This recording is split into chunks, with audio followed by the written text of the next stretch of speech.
मीरा भाईंदर में क्या समस्याएं आपको नजर आती हैं? देखिए, मीरा भाईंदर में सबसे बड़ी जो समस्या आज की डेट में है, पानी की समस्या है। दूसरी जो है घन कचरा की समस्या है, और तीसरी जो है सड़क की समस्या है, और चौथी जो समस्या है मीरा भाईंदर के नगर रचना विभाग में जो इतना बड़ा भ्रष्टाचार फैला हुआ है, ये बहुत बड़ी समस्या है।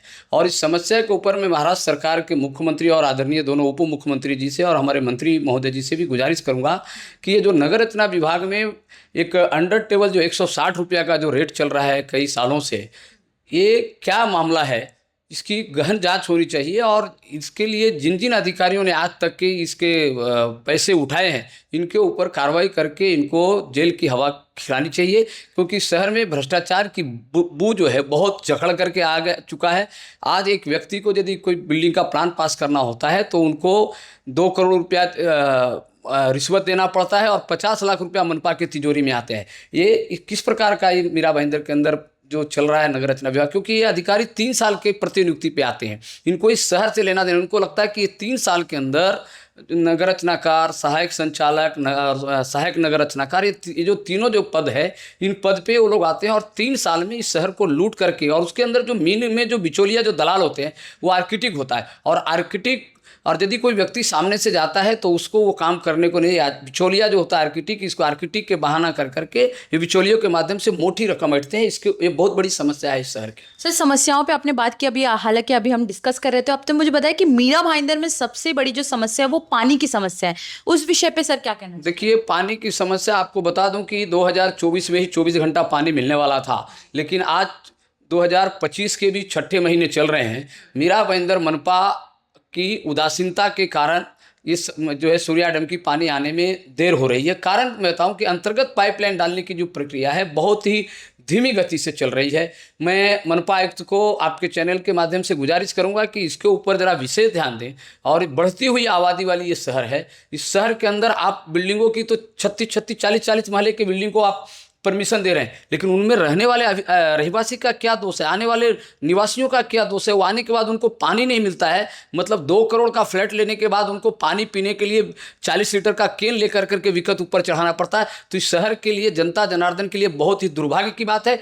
मैं तो कहूँगा आयुक्त महोदय से कि यदि जब तक आप पानी नहीं देते हैं तो एक भी इमारत को परमिशन देना बंद कर दें।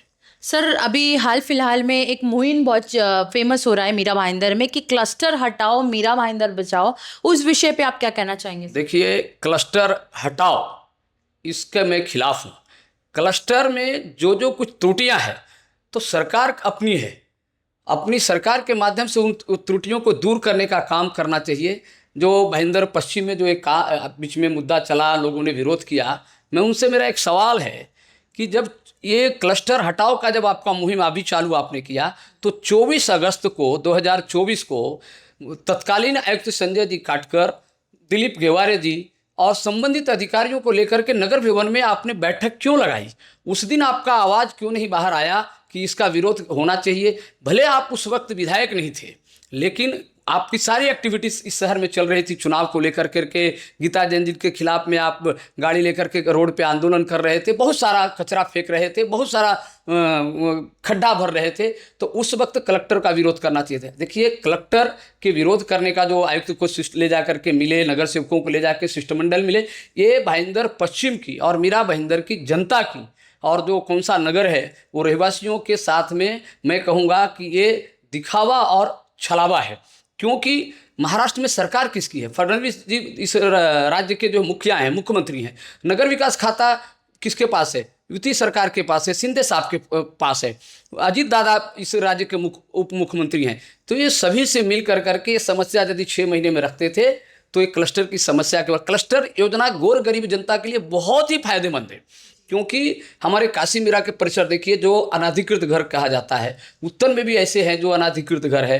भाईंदर पश्चिम में भी भोला नगर, अम्बेडकर नगर और इंदिरा नगर, जो सारी जो नगर है, भाईंदरपुर में इंदिरा नगर, इस सारी जगह पे क्लस्टर मतलब समूह विकास। उसमें देखिए जमीन मालक को फायदा है, जो रहवासी रह रहे हैं अनऑथराइज से ऑथराइज में आ जाएंगे उनको फायदा है, जो विकासक विकास करेगा उसको भी फायदा है। इस योजना को समझने की जरूरत है। लेकिन यहाँ पे क्या हो गया, भंडाफोड़ हो गया। क्योंकि मेरे जानकारी के अनुसार से जो इमारतें हैं, वो इमारतें के बारे में आपको बता दूं, शायद किसी को पता होगा नहीं। जिस वक्त वो इमारतें बनी ना, तो उस वक्त एक FSI मिलता था। तो उस वक्त पूरी FSI उस इमारत को वापर दिया गया था, तो अभी उसको बनाने के लिए या तो सोसाइटी को महानगर पालिका रीडेवलपमेंट कराने के लिए उसको परमिशन दे दे, या तो जो लोग इस क्लस्टर योजना में आना चाहते हैं उनके लिए कोई ज़बरदस्ती न करे। लेकिन स्लम एरिया के लिए क्लस्टर योजना बहुत ही फायदेमंद होगा। एक बहुत ही इस शहर को सुंदरता बनाने के लिए जो अनाधिकृत से झोपड़ में इलीगल जो करते रहते हैं उससे बहुत बड़ा निपटारा मिलेगा।